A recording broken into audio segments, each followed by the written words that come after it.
Pessoal, vamos lá, né? Aula 1 do capítulo 11.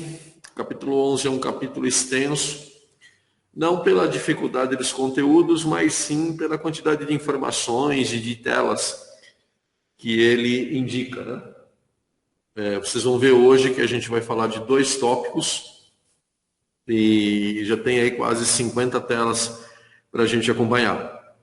A previsão inicial é que nós fiquemos 3 aulas no capítulo 11, né? Hoje, a semana que vem a outra, e depois nós já iniciamos o capítulo 12, tá bom? Então, o capítulo 11 ele trata aí da configuração do Windows. Até as aulas anteriores nós discutimos o que era um sistema operacional, como a gente executava o arquivo de instalação do Windows, de que forma nós preparávamos um disco rígido, né? Criávamos a partição e a finalização, né? A entrega do computador para que ele possa ser utilizado. E aí nós apresentamos, inclusive, as contas de usuário, né, o gerenciador de dispositivos e tudo mais. Hoje, especificamente, o que nós vamos fazer? São 2 tópicos.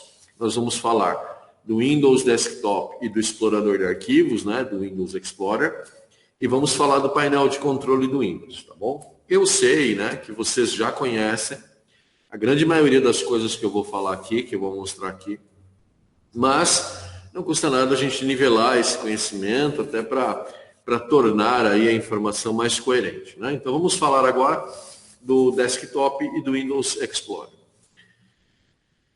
Essa história do Windows, na verdade, é de 1985, né? De lá para cá a gente tem 25 versões diferentes, tá bom? Então Windows 1, 2, 3, 3.11... Depois, inclusive, junto com esses slides da aula de hoje, eu vou compartilhar uma outra apresentação, que aí tem toda essa história, tá? Tem todos esses prints de tela. Comigo, né? Comigo eu tenho desde o Windows 2, tá bom? Então eu tenho lá a versão do Windows 2, 3, 3.11, 95, 98 e assim sucessivamente, tá? Ainda hoje o Windows ele é disponibilizado em 2 versões, 32 bits e 64 bits. A tendência é que 32 bits seja abandonado, ele já está sendo abandonado lentamente, né? Ainda se mantém, mas daqui a algum tempo ela não será mais fornecida. E em contrapartida, nós também já teremos o desenvolvimento de processadores que trabalham com 128 bits. Então, uma outra versão vai surgir aí para substituir. É uma evolução natural. Eu sei que você é apaixonado pelo seu computador, né? Pelo seu Windows 7, Windows XP, né? Mas essas coisas elas já estão, de certa forma, obsoletas, né? O XP muito mais, tá bom? Mas o 7 ainda tem um público muito fiel, né? Eu mesmo sou um deles. Eu gosto muito pela leveza, simplicidade e por atender aquilo que eu preciso. Bom, então, o Windows 10, quando ele saiu, ele tinha 12 edições diferentes, tá? E hoje ele tem só 9, entre Professional, Student, Home, etc, etc, tá bom? Windows 7, né? O que vem para trás não nos interessa, que está muito atrasado. Vamos daqui para frente. O Windows 7, ele é de 2009. Tá? Ele trouxe aí uma grande evolução no sistema de gerenciamento de arquivos, né? No Windows Explorer. Ele trouxe melhorias de aparência na barra de tarefas, de conectividade e de segurança. Tá? O Windows 7 ele veio num momento em que a Microsoft sofria muitas críticas pelo lançamento do Windows Vista. Não que o Windows Vista seja tão ruim assim, né? Não é esse o caso. Mas ele exigia um hardware melhor. Coisa que os usuários da época não queriam fazer, né? Então, quando ele surgiu, exigia-se lá uma placa de vídeo, uma certa quantidade de memória RAM, e aí quem tinha aquela maquininha, né, que rodava muito redondinha com o Windows XP, a hora que migrou para o Vista, encontrou dificuldades e aí resolveu não usar mais essa versão. Rapidamente a Microsoft tentou corrigir o processo, lançou o Windows 7, que era uma mistura, né? De Vista e de XP. E foi muito bem sucedido. Tá? O Windows 7 foi um grande sucesso da Microsoft. A previsão de desligamento né, de atualizações era janeiro de 2020, mas por conta da pandemia ele ficou agora até o início de 2021. Mas agora é oficial, né? A Microsoft está deixando de dar suporte ao Windows 7. Na sequência do Windows 7, a Microsoft em 2012 lançou o Windows 8. E de novo, essa versão do Windows, embora ela trouxesse melhorias de segurança, melhorias de performance, né? Alterações de interface, uma coisa mais moderna, um cenário mais moderno, ele também não caiu nas graças dos usuários. Tá?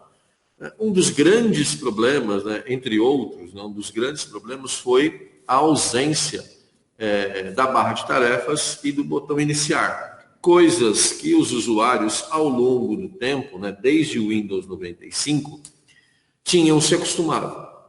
Então, quando a Microsoft lançou o Windows 8, né, começou a distribuir as cópias, e aí as pessoas perceberam que aquela tela não era muito amigável, né, que eles começaram a procurar botões, aí a situação já complicou. Qual que era a ideia da Microsoft? Né? Era lançar uma versão do sistema operacional que fosse parecidíssima com aquilo que ela lançava para os celulares, o Windows Mobile, né, o Windows Phone. Tá bom? Então a interface seria a mesma. Por isso que o Windows 8 trouxe aquelas caixinhas, tá bom? Aquelas caixinhas de aplicação. Então, aqueles quadradinhos funcionavam de maneira idêntica no celular, no tablet e no computador. Mas isso não caiu no gosto dos usuários. O que pegou mesmo a nível de usuário comum é a falta do botão iniciar. Em 13, né, um ano e pouco depois do lançamento do Windows 8, a Microsoft lançou uma nova versão, o Windows 8.1. Tá?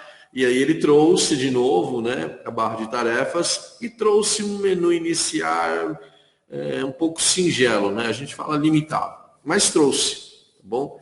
E aí fez com que os usuários, né, uma parcela deles, se interessasse por usar o Windows 8.1. Hoje, o Windows 8.1 ainda tem suporte da Microsoft, tá? A previsão de que ele se mantenha ativo com atualizações é até janeiro do ano que vem, já a gente vai ver aí numa tabelinha. Mas o Windows 8 também já foi desativado, tá? As atualizações para ele já não são mais oferecidas. O Windows 8.1 corrigiu algumas coisas do Windows 8, tá? Isso é verdade, além da interface gráfica, ok? E aí caminhamos nós para o Windows 10, né? Que também foi e é um grande sucesso da Microsoft, ele funciona muito bem, requer aí um hardware um pouco mais específico, né? Um pouco mais novo, um pouco mais jovem, mas funciona muito bem. A Microsoft voltou agora no Windows 10 a pensar em desktop, né? Voltou a criar uma interface voltada só para esse produto.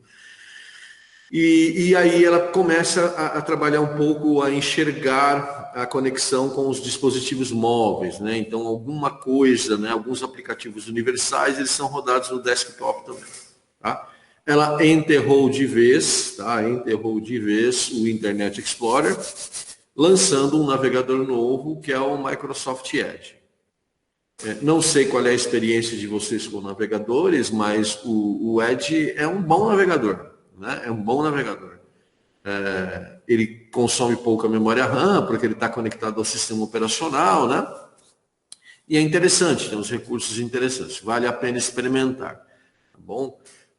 Óbvio, né? Cada um tem a sua preferência, né? Firefox, Chrome, então aí fica Opera, fica na opção de cada um. Mas é um bom navegador, tá bom?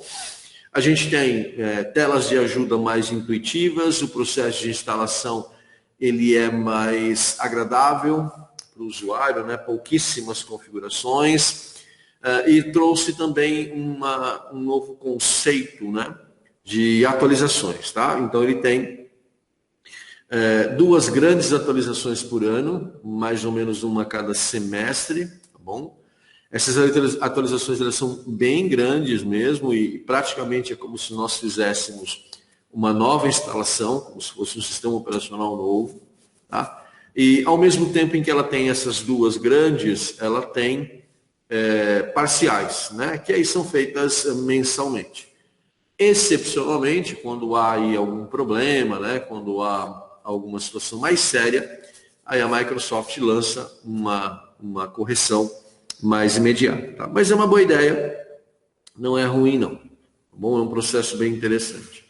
O problema é que cada vez que o Windows 10 atualiza, ele vai ficando mais pesado, né? Mais pesado. Então aquela maquininha que originalmente rodava muito bem o Windows 10 lá atrás, em 2019, né? Hoje já não tem mais tanta facilidade assim para fazer isso. Tá bom? As correções, não é? Os pacotes de atualizações acabaram deixando essa máquina muito lenta. Principalmente se você tem HDs antigos, né? Discos rígidos mesmo. Então, o Windows 10 ele roda muito bem, muito melhor com o SSD. Tá? A resposta ela é mais rápida, isso é bem interessante. 5 de outubro, tivemos o lançamento do Windows 11 e mais uma vez a Microsoft está sofrendo críticas, né? Por conta das exigências de hardware que o novo sistema operacional está fazendo. Tá? E a própria Microsoft, né, respondeu no blog dela com algumas possibilidades para contornar essas limitações, né, de hardware. No fundo, pessoal, é o seguinte, olha, é óbvio, né, que a Microsoft, que a Intel, que a AMD, que grandes fornecedores de hardware estão juntos nessa parada, né? Por quê? Quando a Microsoft lança um software novo, um sistema operacional novo, que exige um hardware novo, ela está calçada em alguma orientação dos fabricantes, né? Ela não vai fazer isso por iniciativa isolada. E esses fabricantes estão querendo renovar o parque de máquinas, né? O cenário mundial de desktops ele vem caindo assustadoramente, né? É um cenário de queda vertiginosa. Então, é óbvio de se imaginar que os fabricantes de hardware se manifestassem em algum momento. Me parece que é esse, né? A ideia é que o Windows 10 permaneça ativo até 2025 e a partir daí apenas o Windows 11 já com esse viés de hardware mais novo. Tá? Eu trouxe aqui para vocês uma tabela com as versões, né, data de lançamento, as características importantes e o final de suporte. Então, como eu falei para vocês, o Windows 10, o final é 25. Tá bom? O 8.1, o final é janeiro do ano que vem. Tá? O 8 e o 7 já foram. Tá bom?